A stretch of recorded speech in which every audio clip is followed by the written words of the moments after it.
भगवान श्री कृष्ण का स्वरूप सच्चिदानंदमय है। सत माने सत्य, चित माने ज्ञान स्वरूप और वो आनंदमय है, परिपूर्ण आनंदमय है। भगवान विश्वोत्पत्ति हेतवे, सृष्टि कार्य पालन और संहार उन्हीं की इच्छा से हो रहे हैं और होंगे अनादिकाल तक। तीनों तापों को नष्ट करते हैं जब जीव शरण में आते हैं। इसलिए कहा तापत्रय विनाशयम। श्री कृष्णाय वयम नमः। कृष्ण नमः। नमन से बढ़कर और क्या, हम जैसे अज्ञ शिशु का और कोई योग्यता ही नहीं है प्रभु। बस तुम्हारे चरणों में बार बार झुक जाए नाथ, और झुक के यही कहे कि हमारा और कोई सहारा नहीं तुम्हारे चरणों के बगैर। इसलिए है नाथ वयम नमः। नमः नमः माने क्या, झुकना। नमः माने नरम होना, झुकना, आश्रय लेना, ऐसे कहते हैं नमः। मन को नीचे नवाना, और इसमें शांति है। शांति इसमें है, अभिमान अहंकार में शांति नहीं है। झुकने में शांति है, हार जाने में शांति है, जीतने में शांति नहीं है।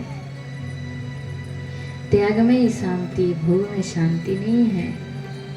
किंतु थोड़ा सा कष्ट करके करना है। तो यहाँ इसके आगे श्री वेदव्यास जी ने बड़ा सुंदर श्लोक वर्णन की है। यं प्रवजंतम अनुपेतम पेतम कृत्यम दैपायन विरह कातर आजुभावम पुत्रेति तन्मयताय तरवयो विनिदुस तुम सर्वभूतम हृदय मणिमानस्य। इस श्लोक में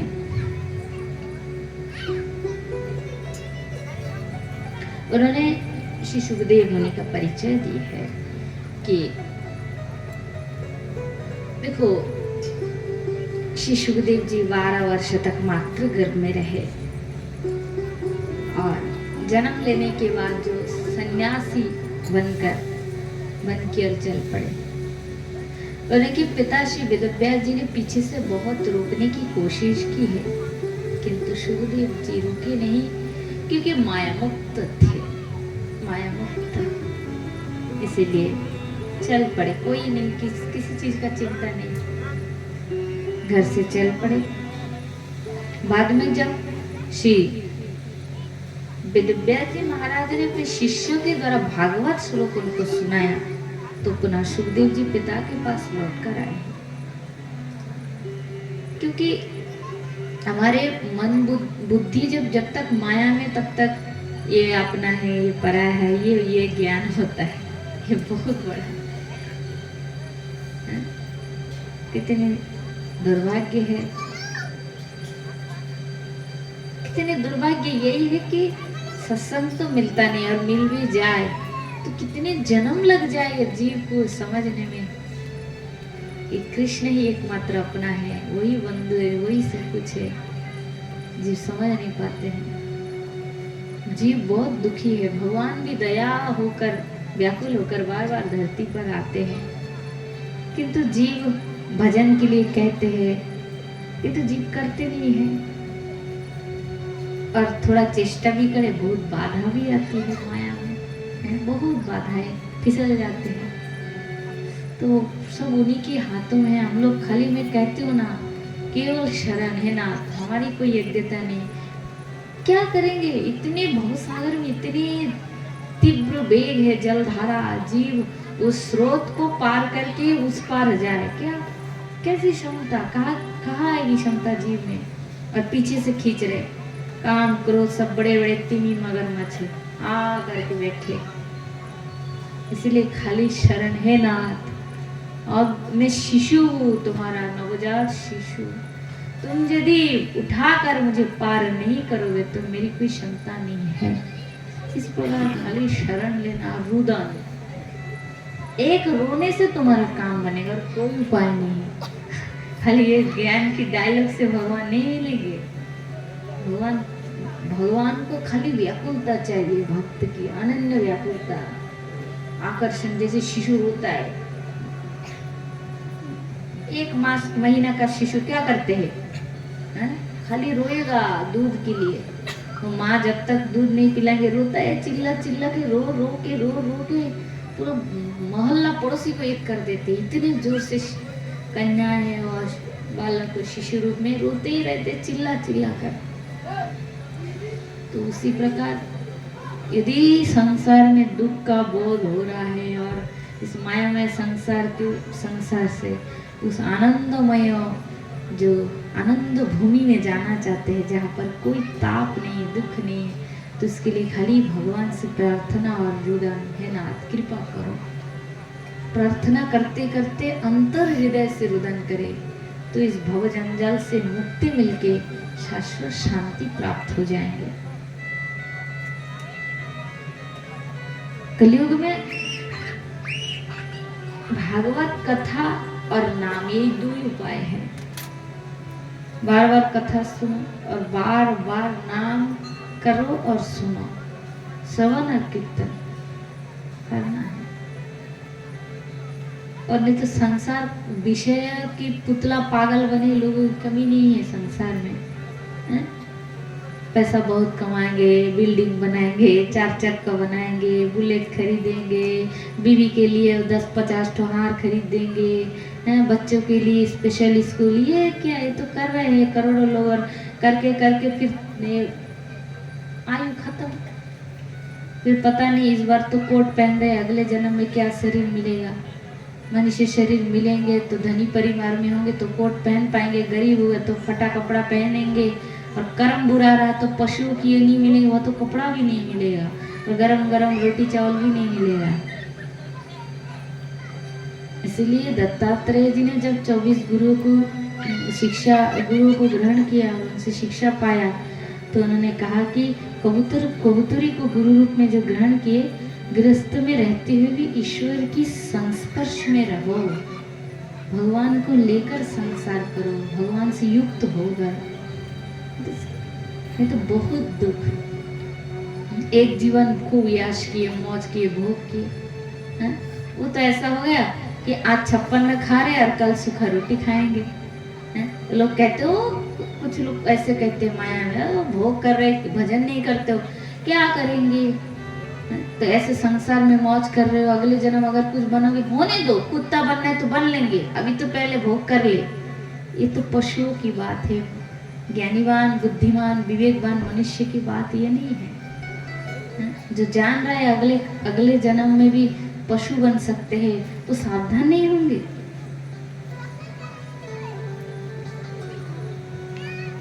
बकरी होते हैं, बकरी को ले जाते हैं दलाल लोग काटने के लिए।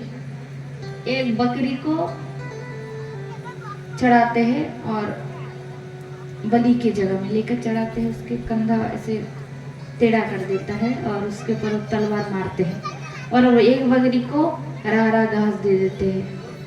वो देख रहे हैं कि उसके साथी को कैसे काट रहे हैं और छटपट कर रहे हैं, और उसके बाद मेरा नंबर आएगा, वो भी जानता है, फिर भी हरे हरे घास चबाता रहता है, खाता रहता है, कोई टेंशन नहीं। तो ये तो बुद्धिमान मनुष्य का स्वभाव नहीं कि अगले सीढ़ी जो इतना बड़ा दुख मिलेगा, जानबूझ के भी अभी हम सुख के लिए लालायित हो रहे, अभी थोड़ा सा जीव का सुख मिल रहा है, वो तो भोग कर लो, बाद में दुख होगा तो देखा जाएगा। बाद के दुख में दुख ना भोगना पड़े, वैसा कर्म हमें करना है, आगे का रास्ता एकदम साफ रहे। इसलिए उपाय यही है, सत्संग करो, भगवान का नाम शरण करो, कीर्तन करो, रूप चिंतन करो, किसी से धोखा नहीं करना है, किसी की हानि नहीं चाहना है, किसी की पीठ पे मार कर किसी का धन नहीं छीनना है। ये सब समस्त अपकर्म से हर समय बचे रहना है। क्योंकि हम लोग भागवत में उदाहरण देते हैं, रत्नाकर जो पूर्व जन्म रत्नाकर जो बाद में वाल्मीकि बने, वो पाप किए थे, तो नारद मुनि गए थे, नारद मुनि ने जाकर कहा इतना बड़ा बड़ा पाप करे तो तुम्हारा पाप के भाग कौन लेंगे, पत्नी माता पिता सब लेंगे या नहीं? तो रत्नाकर पूछने के लिए घर गए, पत्नी से पूछे, माता पिता से पूछे, बच्चों से पूछे, सबने कहा कोई हम तुम्हारे पाप का भागी नहीं बनेंगे। अब तुम घर के मुखिया हो, तुम कमाओगे, परिवार चलाओगे, तुमको हमने थोड़ी ना सिखाएगा तुम डकैती करके कमाओ के लाओ, हमने सिखाया? तो जितनी पत्नी के लिए करे, जितने बच्चों के लिए पाप कर रहे, ऊपर हाजिरी तो स्वयं को ही देना पड़ेगा। और जब दंड हिसाबों का मिलेगा ना, तो पत्नी आधा लेने नहीं आएंगे, ना बच्चे आएंगे, ना माँ बाप आएंगे। हिसाब से पूरा करना है। और गरम गरम जब वो जो चमड़े के ऊपर गरम गरम लोहे का, जो गरम लोहे का सीख देंगे ना, यहाँ पे लाल हो जाएंगे और छटपट करोगे, तो उस दुख भुगतने के लिए और वह मालिश लगाने के लिए कोई नहीं आएंगे। इसीलिए बोया है, बोया पेड़ बबुल काम कहाँ से हुए। कर्म यदि बुरा करेंगे तो उसका परिणाम अच्छा कभी भी नहीं होगा। इसलिए बहुत सावधान, क्योंकि जैसे भी दिखा जाए हमारे, मेरे ही बच्चे मेरे पेट का है, मेरा ही नाती पुती चाती जो भी हो, प्रत्येक एक एक जीव कर्मानुसार एक जगह सबको एक किए, एक परिवार बनाए हैं। तो कर्मानुसार सबको अलग अलग जगह फिर भेजेंगे और अलग अलग उनके हिसाब होंगे। इसलिए अपना रास्ता अपना साफ करो, परिवारों की पर जिम्मेदारी आप निभाओ, नहीं तो अपना पर्सनल भजन आप करके जाओ, अपना कल्याण आप करके जाओ। क्योंकि वो ना आपकी नाती कर देंगे, ना पोत पोती, ना पत्नी, ना भाई बंधु कुटुंब, कोई भी। आपका फोड़ा घाव होता है ना, फोड़ा फुंसी, वो जो उसका दर्द ना कोई नहीं लेंगे, जिसका फोड़ा उसको ही भुगतना पड़ेगा। इसलिए हर समय जीवन में हर समय हमें सावधान होकर खूब आनंदमय से जीवन को जीना है और भक्ति का आश्रय लेकर अपने जीवन को जीना है। तभी अंत समय श्री कृष्ण आपके साथ होकर आपको अपने नित्य धाम ले जाएंगे। कोई टेंशन नहीं, कोई चिंता नहीं। भागवत कथा ही एक बार श्रवण करके परीक्षित ने मुक्ति पाया, और यदि हम बार बार श्रवण करेंगे भक्ति पूर्वक, तो क्या हमें भगवान के चरणों में मुक्ति नहीं मिलेगी, गति नहीं होगी? अवश्य होगा, निश्चय होगा। किंतु उसके लिए हमारा मन परिपूर्ण 100 to 100% इस भक्ति में समर्पित होनी चाहिए।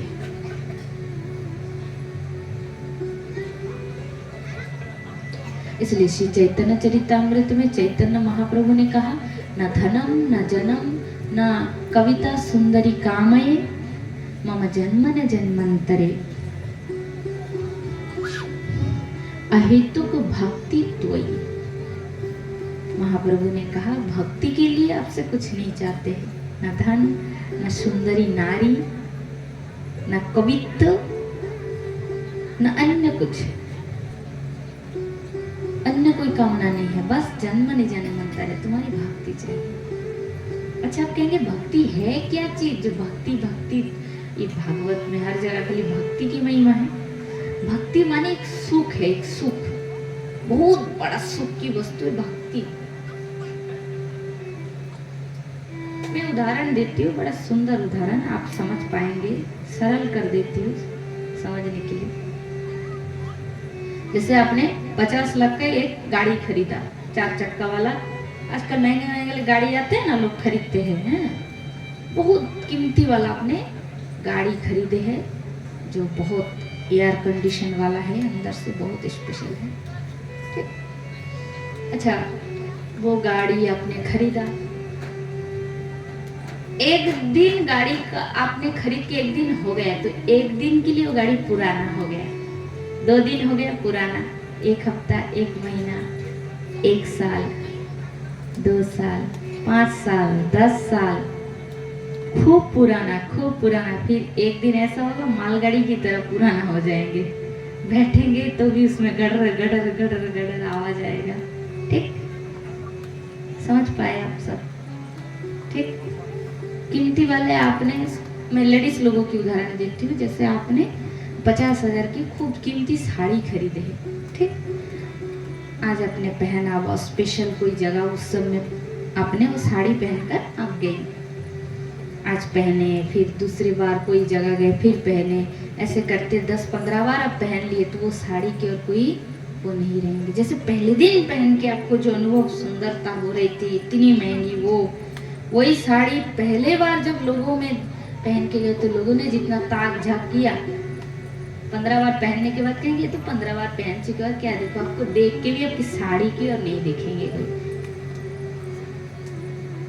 घर का मकान, अपना मकान 10 साल 15 साल बाद धीरे धीरे वो उसका भी ईटा पत्थर चूना सब खराब होने लगता है, टाइल्स पुराना हो जाता है। तो संसार की जो भी सुख, संसार की नहीं, मैं आपको संसार की नहीं, राजा इंद्र की सुख की बात कर रही हूँ। इंद्र स्वर्ग में जो सुख भोगता है, पहले दिन वो बहुत रोचक लगता है, वो सुख बहुत आनंददायक लगता है कि तो संसार की और सुख से लेकर इंद्र, राजा इंद्र की सुख तक हर सुख धीरे धीरे क्षय समझ रहे हैं, क्षय प्राप्ति होता है। कि तो भक्ति जो सुख है, भक्ति के महत्व यही है कि भक्ति के सुख काल के प्रभाव से बढ़ता है, संसार के सुख काल के प्रभाव से घट जाता है।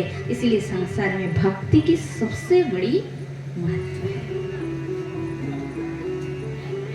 इसलिए तुलसीदास जी ने रामायण में कहा, भक्ति परम सुख मोला। श्री काकभूषुंड जी की कथा आती है, जिन्होंने काकभूषुंड जी ने बहुत साधना किए, तब भगवान शिशु रूप में राम जब अयोध्या में विराजमान थे तो काकभूषुंड जी छोटे से काक के रूप में गए और राम जी के मुख से शिशु राम एकदम एक प्रकार के शिशु की वो आयु होते ना, जब एक एक कदम अभी चलना शुरू होता है, नया नया चलते हैं। राम भगवान वैसे ही चलना सीखे थे। माँ कौशल्या ने सुंदर रोटी बनाए थे जो घी से बढ़िया बने थे, पराठा जैसे, क्योंकि बालक है वो तो थोड़ी ना वो मिर्ची खाएंगे, छोटे शिशु लोग मीठा मीठा ही पसंद करते थे।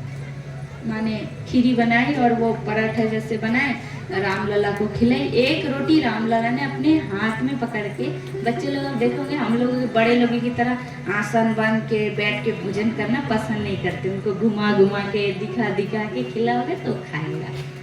बहुत नखरा करते हैं बच्चे लोग, जानते हैं आप लोग। रामलला के हाथ में रोटी है, काकभूषुंड जी छोटे से काक के रूप में आए हैं।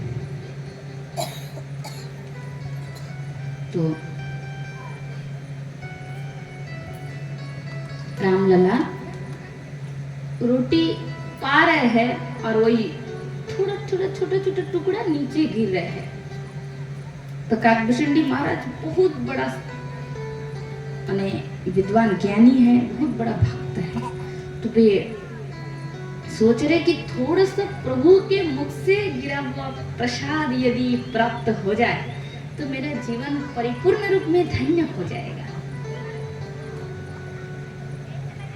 माता कौशल्या रामलला के सामने छोटे छोटे घोड़ा, हाथी, खेलने की वस्तु सजा के रखे थे। बच्चा खेलेंगे खाएंगे, इसलिए छोटे बच्चों को तो सही खिलौना देते हैं हम लोग, जैसे गाड़ी खरीद के देते हैं, छोटा छोटा खेलता। रामलला रोटी पा रहे हैं, प्रसाद और चल रहे, तो रामलला देख रहे हैं कि घोड़ा, हाथी जो खिलौना है ये तो हिलता नहीं है, पर ये एक नया खिलौना जो काकभूषुंड जी काक रूप में है, वो फड़फड़ कर रहे हैं, उनका पंख यहाँ से यहाँ हो रहे, वहां से यहाँ हो रहे, थोड़ा प्रभु के प्रसाद पाएंगे इसलिए। तो शिशु रामलला उन्हीं खिलौना को छोड़कर वही काकभूषुंड जी छोटे काक के रूप में है, उनको पकड़ने के लिए जा रहे हैं।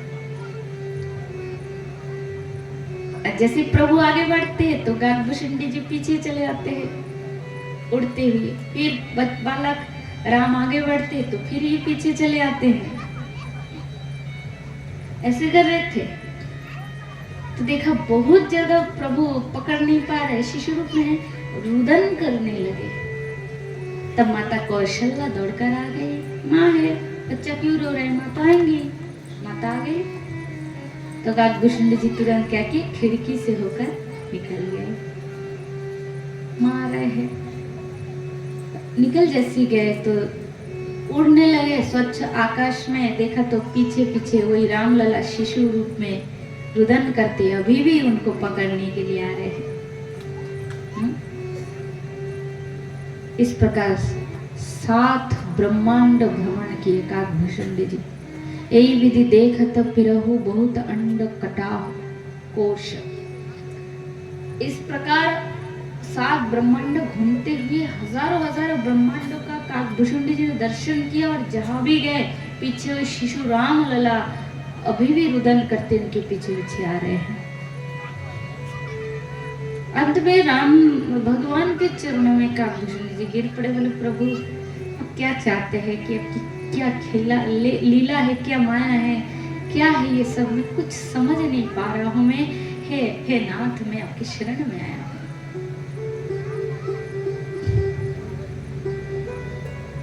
तो भगवान श्री राम उस शिशु रूप का त्याग करके विष्णु रूप में प्रकट हो गए। अब भगवान ने कहा काकभूषुंडी मागो और अति प्रसन्न मही जानी, अनिमादि सिद्धि अपर रिद्धि मोक्ष सकल सुख खानी। तो ठीक नहीं लगे? ठीक है।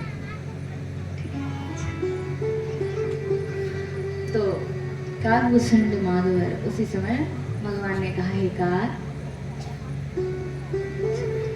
तुम वर मांगो, क्या चाहते हो, मैं तुम्हारी भक्ति से प्रसन्न हूँ। तो काकभूषुंडी जी ने विचार किया, भगवान ने मुझसे वर मांगने के लिए कहा, किंतु अनिवार्य सिद्धि आदि सुखों की बात भगवान ने कहा, किंतु अपनी भक्ति की बात तो कहा ही नहीं। तो भगतिहीन गुण सब सुख ऐसे, लवण बिना बहु व्यंजन जैसे। तो काकभूषुंडी जी विचार कर रहे कि भक्ति बिना सब सुख का, भक्ति बिना सब सुख का ऐसे दाम है, कीमत है, जैसे लवण की बिना बहुत व्यंजन सब्जियों का। व्यंजन होते ना,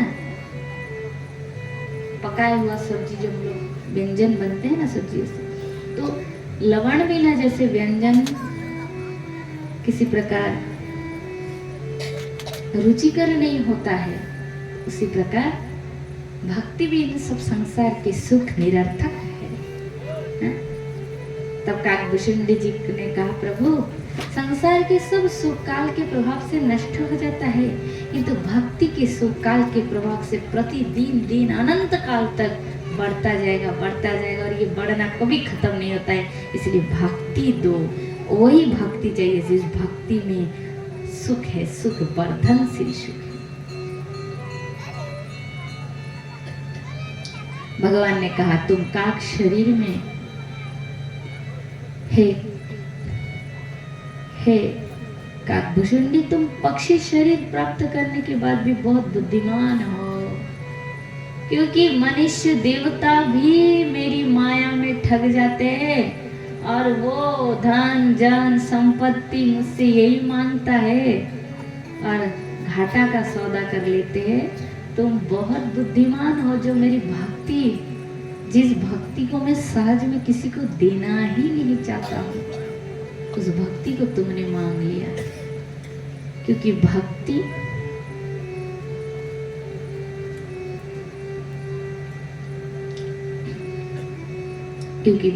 को पाने के बाद भगवान भी एक समय ऐसा आता है कि भक्त का दास बन जाता है।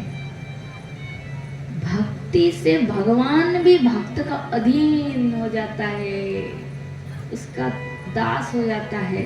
इसलिए सहज में भगवान अपना भक्ति किसी को देना नहीं चाहते हैं, किंतु जो भक्त भजन करते हुए अन्य कुछ भी नहीं चाहेगा, केवल भक्ति के लिए जो भगवान से प्रार्थना करेगा, भक्ति चाहिए बस, ऐसे जिसकी आकुल प्रार्थना है, भगवान उसको भक्ति देने के लिए मजबूर हो जाते हैं और प्रसन्न होता है कि ये मेरी भक्ति बहुत माने मूल्यवान वस्तु, इसका भार को सहना भी सबकी वश नहीं।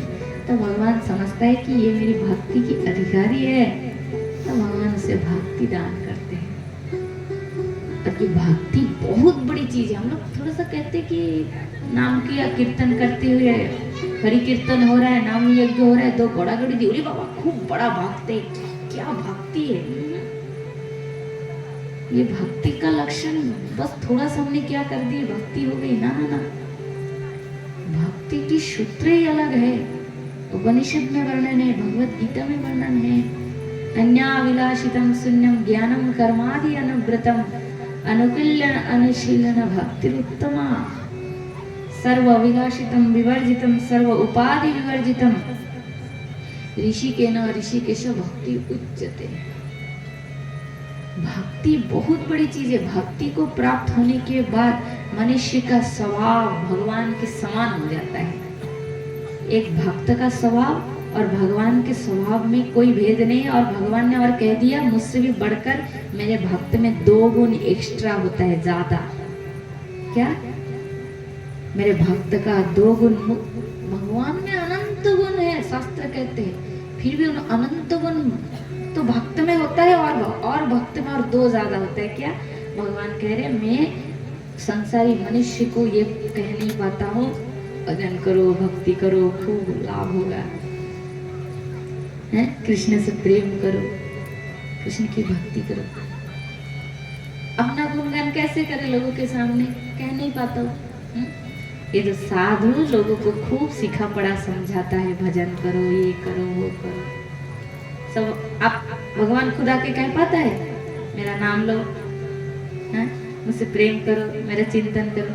अपना गुणगान कह नहीं पाता है, कि साधु खूब सुंदर लोगों को सिखा समझा के भजन कराता है। इसलिए भगवान कहता है, मुझसे अधिक गुण है साधु का, मोते अधिक संत करी लेखा। सबरी से राम भगवान कहते हैं, मुझसे बढ़कर भी मेरी भक्त को जानो, क्योंकि मुझसे भी उसका गुण ज्यादा है।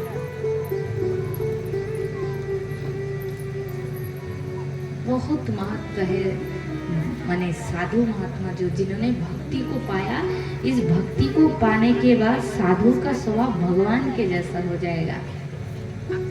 ये माया की जो जितने ना सिस्टम माया चला रही है पूरा वर्ल्ड, विश्व ब्रह्मांड को, ये वर्ल्ड को चलाती है कौन? अनंत ब्रह्मांड को माया। माया की डिपार्टमेंट के अधीन वो साधु नहीं रहता है। माया देवी और साधु महात्मा को देने से बार बार प्रणाम दंडवत करेंगे, वो है साधु। साधु कहना इतना सहज बात नहीं। ये माया देवी साधु को नमस्कार करेंगे। ये साधु साधु वो होता है जो परिवार अपने, उदाहरण देखते हो, साधु जो श्रीवास जी साधु थे। साधु महात्माओं के संसार में हानि होने से, घाटा होने से, दुख आने से वो कभी भी संसारी लोगों की तरह दुखी नहीं होते हैं। हर समय धीर स्थिर गंभीर रहते हैं। अपना शरीर भी मरने के लिए टाइम तैयार हो जाए, समय आ जाए, तो भी दुखी नहीं होते, वो दुखित नहीं होते, विचलित नहीं होते।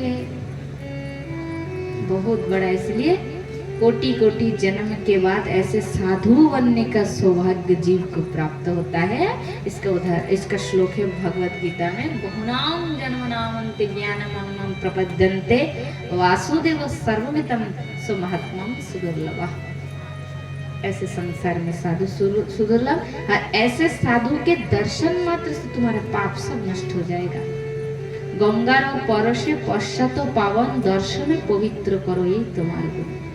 गंगा का तो स्पर्श स्नान के बाद तुम्हें पवित्रता गंगा दान करती है। गंगा में नहीं नहाओगे तो तुम पवित्र नहीं हो सकते, ठीक। और साधु खाली दर्शन करोगे तो सब पाप छुट्टी ले लेंगे, 0 हो जाएगा पाप का परसेंट 0 हो जाएगा। दर्शन पवित्र करो, यही तुम्हारे को। यह है साधु महात्मा। और ऐसे साधु महात्मा के मुख से एक बार भागवत कथा सुनने से ही जीव भगवान को प्राप्त कर लेते, मोक्ष प्राप्त कर लेते हैं पूर्ण, जिन्होंने भगवान को पाया। क्योंकि साधु के मुख से कौन भागवत कथा कहेंगे? जिन्होंने भगवान को पाया, पूरा भगवान ही तो कहेंगे। उनके हृदय में भगवान बैठे हैं। वैष्णव हृदय गोविंद कहे मो वैष्णव प्राण, वैष्णव हृदय गोविंद सतत विश्राम। हर समय भगवान कहते हैं न हम वैकुंठ योगिना हृदय न च मद्भक्त यत्र गायन्ति तत्र तिष्ठति नारद। भगवान कहते हैं नारद मुनि से कि मैं ना वैकुंठ में रहता हूँ ना जोगी के हृदय में रहता हूँ। मेरे भक्त जो है परम भक्त जो हर समय मुझे पुकारते रहते हैं, मेरे शरण लेते हैं, ऐसे भक्त के हृदय में मैं विश्राम प्राप्त करता हूँ। जैसे हम लोग बाजार में जाते हैं, दुकान लगाते हैं, दिन भर दुकानदारी करके बाजार में खूब परिश्रम, थक जाते हैं। या ऑफिस में कोई जाता है कि फसल करने खेत में जाते हैं, खूब थक जाते हैं। विश्राम की जगह कहाँ है? अपना घर, खा पी के झोपड़ी भी हो वहाँ शांति से विश्राम देते हैं।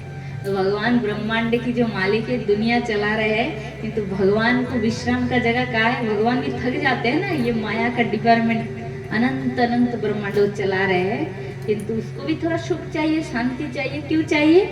भगवान को वैसे हम लोगों की तरह ना पनीर की सब्जी चाहिए, ना बढ़िया बढ़िया गर्मा गर्म पराठा रोटी चाहिए, ना ये सब नहीं चाहिए, संसारी कोई सुख नहीं। भगवान को थोड़ा प्रेम चाहिए, ये बात परम सत्य है। और ऐसे प्रेम देने वाले भक्त की हृदय में भगवान विश्राम प्राप्त करते हैं, और दुष्ट के हृदय में भगवान विश्राम प्राप्त नहीं कर पाते हैं। क्योंकि जैसे आप दिन भर बाजार में परिश्रम किए और मैंने आपको कहा कि भाई आपके लिए विश्राम की मैंने व्यवस्था की, और जंगल में भालू है, शेर है, अजगर सांप है, भयंकर घना जंगल है, सुकर, शियार, गधा, सिंह, और उसमें मैंने आपको तकिया लगा दी, आप सो सकोगे? कोई सो सकेगा उसमें? तो दुष्ट हृदय माने काम क्रोध रूपी शियार, हिंसक जंतु, कामना वासना लोभ लालच आदि, उसमें भगवान को तकिया लगा के सो दे तो भगवान वहाँ विश्राम प्राप्त नहीं कर पाते। एक बार हो जाए राधे, थोड़ा जोर से, थोड़ा जोर से। भगवान के नाम में बिल्कुल आलस्यता नहीं होनी चाहिए, है ना। तो बहुत रोचक आज की जो चर्चा है, बहुत आनंद प्राप्त हो रही है मुझे। साधु की महिमा बताती है, साधु किसे कहते हैं जानना चाहिए, क्योंकि बहुत हम लोग मतलब अंधकार में पड़े हैं। वास्तविक साधु के शरण लेने से एक जन्म में, एक दिन में पूरा जीवन का काम एक दिन में हो जाता है। एक साधु अगर कह दिया कि तुम भगवान को पा जाओगे, देखो मैं उदाहरण आपको देती हूँ, ऐसे थोड़ी ना कहेंगे, उदाहरण से प्रमाण दे दे के कहेंगे, तब आपको और आनंद प्राप्त होगा। श्रीदामा परम भक्त, राधा रानी कोई साधारण मतलब तत्व है? राधा रानी कौन है? राधा रानी जो है कोई साधारण है क्या? नहीं है। कृष्ण की अल्लादिनी शक्ति राधा है। तो राधा रानी को श्री रामा ने श्राप दिया, 100 वर्ष तक कृष्ण से दूर रहना है, विरह में रहना है, भूलोक में। राधा रानी दुखी हो गई, रोने लगी।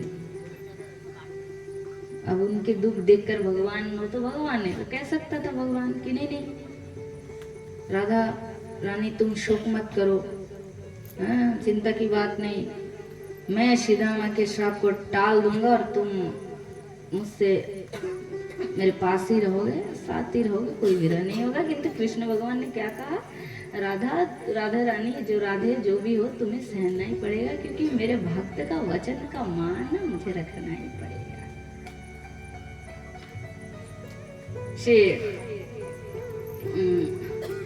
अष्टवक्र मुनि का अपमान किए थे, गंधर्व ने श्राप दिया कि तुझे अजगर शरीर प्राप्त होगा, रोने लगा दुखी होकर। तो अष्टवक्र मुनि ने कहा श्राप दे दिया तो कैसे टालू, है तो संभव नहीं। तो द्वापर में कृष्ण भगवान आएंगे तो उनके हाथ से तेरी मुक्ति होगी। तो भगवान के भक्त की वचन की मान रक्षा करने के लिए भगवान उस अगासुर अजगर को मुक्ति दान की है। तो ये भागवत में हो, अन्य किसी भी ग्रंथ में आप देखोगे कि जिस साधु ने जहाँ टिकट बुकिंग करा दिया कि तेरी मुक्ति निश्चित है, तो भगवान वहां आने के लिए मजबूर, क्योंकि भगवान अपने भक्त की वचन को सदैव मान देते हैं। इसलिए किसी साधु ने किसके सिर पर हाथ रखकर कहा, तुझे मिलेगा, तू निश्चिंत हो जा। तो आप एकदम ये सोच लो कि अब कोई चिंता की बात नहीं, निश्चिंत हो जाओ, क्योंकि साधु के वचन में इतना पावर है, शक्ति है। तो क्या वो लाइट गए, क्या पंखा नहीं चल रहा है? उनका तो गर्मी हो रही है। तो संत साधु श्री चैतन्य महाप्रभु वे ही जब कलयुग में आकर जीव जगत में प्रेम दान किए, नाम किए, तो उस समय बहुत सारे संत साधु मतलब प्रकट हुए थे और उन्होंने बहुत भक्तों को प्रेम दान किया था। तो विशुद्ध जो भागवत कथा है, देखो भागवत कथा जो साप्ताहिक कथा होती है, कथा में ना मतलब ऐसी कथा होनी चाहिए जहाँ विशुद्ध केवल भक्त और भगवान की चर्चा है, शुद्ध विशुद्ध नाम तत्व, प्रेम तत्व, भाव रसमय ज्ञान वैराग्य, इस प्रकार की चर्चा है। और श्रोता वक्ताओं के हृदय केवल भक्ति के लिए लालायित है, कृष्ण में मग्न हो। ऐसे कथा में पूरे भगवान और दिव्य देवी देवताएं, वैकुंठवासी, गोलोकवासी सब विराजमान है। ये पंडाल में यहाँ पूरा भरे है, किंतु बिना दिव्य दृष्टि से दर्शन नहीं हो सकता। सब बैठे हैं, क्यों? क्योंकि विशुद्ध भक्त भगवान की आकर्षणीय जो अमृत में कथा में जब होती है और भक्त माने वक्ता श्रोता डूबते हैं, तो भगवान जिस स्थान में प्रकट हो जाते हैं वो भी वहां से दूर नहीं हो पाते हैं। तो भागवत कथा वक्ता हो, श्रोता हो, कराने वाला हो, तीनों का उद्देश्य केवल भगवान प्राप्ति के लिए होनी चाहिए। उनके चरणों के प्रति रुचि बढ़े, भक्ति बढ़े, श्रद्धा बढ़े। कई लोग होते कथा कराते नहीं, हमारी यजमान जी तो बहुत ठीक है, मैं बाहर बहुत जगह करती हूँ, मैंने नाम धाम के लिए कथा कराते हैं। ये सब चीज बहुत गलत है। खूब नाम हो, ये तो बहुत तुच्छ चीज है। चैतन्य महाप्रभु ने कहा लाभ, पूजा, प्रतिष्ठा, शुक्र, विष्ठा, ये सब चीजों के लिए ये तो बहुत मामूली। अरे भागवत जहाँ भगवान के वैकुंठ लोग दे देता है निवास के लिए, वो सौभाग्य दान करते हैं, गोलोक प्राप्ति करा देते हैं। ये नाम तो प्रतिष्ठा तो तुच्छ शुगर की विष्ठा के संग इसकी तुलना किया गया है। इसलिए भागवत कथा का आयोजन भी जो कराता है उसका लक्ष्य भी अपनी कल्याण के लिए होना चाहिए। प्रभु मुझे भी देखना और जो तुम्हारी कथा में है सबका तुम बेड़ा पार कर देना गोविंद। क्या शरीर ही नहीं रहेंगे तो मान सम्मान कहाँ रहेगा? ये जो नाम होता है, लोग नाम के लिए पागल होता है, ये शरीर ही नष्ट हो जाएगा। जरूरी थोड़ी 100 वर्ष जी के मरोगे। अरे 2 मिनट में मृत्यु हो सकते है। रास्ते में जाते जाते छोटा सा मामूली धक्का में लोग मर जाते हैं, हल्का सा हवा का झोंका रोग आए लोग मर जाते हैं। क्षणभंगुर देहना देह देहिना, ये देह क्षणभंगुर है, किसी भी समय इसकी मृत्यु हो सकती है। इसलिए मामूली घास फूस की तरह मामूली चीजों का कभी भी आशा नहीं करनी चाहिए, लक्ष्य बनाना नहीं चाहिए। कथा वक्ता भी हो, श्रोता भी हो, कराने वाला, तीनों का उद्देश्य पूर्ण पवित्र पूर्ण विशुद्ध हो। प्रभु मेरा कल्याण हो गोविंद, और खाली मेरा ही नहीं समस्त ग्रामवासी देशवासी का कल्याण, यही उद्देश्य रख के कथा कराना चाहिए, सुनना भी चाहिए और वक्ता को भी कहना चाहिए। वक्ता भी यदि पवित्र ना हो तो उसकी भागवत कथा से जन कल्याण कभी भी नहीं होगा। क्योंकि प्यूरेट जल होगा तो उसके पास जाते हैं, पेट का रोग नहीं, किडनी का दोष नहीं, और जल में ही दोष रहेगा तो वो तो रोग पैदा करेगा। तो जहाँ मशीन से कथा निकल रही उस मशीन में ही गड़बड़ है, वक्ता के मन में दोष पाप भरा है तो वो तो खुद उसका कल्याण भी नहीं होगा, जन का कल्याण नहीं होगा। इसलिए भागवत में लिखा है वक्ता को कैसा होना चाहिए? विरक्तो वैष्णवा। वैष्णव माने अनन्य विष्णु की, माने विष्णु माने गोविंद, कृष्ण और विष्णु तो एक ही है, वो 4 भुज और ये 2 भुज है। तो अनन्य विष्णु की भक्त हो वैष्णव, और विरक्तो विरक्त माने संसार की ये चकाचौंध दुनिया के प्रति आकर्षण ना हो, भोगों में सबसे विरक्त रहे, सबसे खूब आनंद, खूब आनंद, खूब आनंद। भक्ति के लाइफ में थोड़ा कष्ट होता है, ये मैं इस लाइन में चल रही, मुझे भी मालूम है, किंतु लास्ट में बहुत लाभ। क्यों लाभ है? क्योंकि देखो आज की कथा में मेरे पास देखो टाइम देख लेती हूँ। मैं अभी आपको सुनाऊंगी वो कथा। किसका कथा है? भागवत में गोकर्ण उपाख्यान आता है, गोकर्ण। तो भक्ति के लाइफ में क्या लाभ है? देखिए, भागवत कथा जीवन भर जो भक्ति लाइफ में चलते हैं, लास्ट मृत्यु के समय, मृत्यु तो आएंगे, आयु थोड़ी ना बैठा है एक जगह, घड़ी की कांटा की तरह घूम रहा है।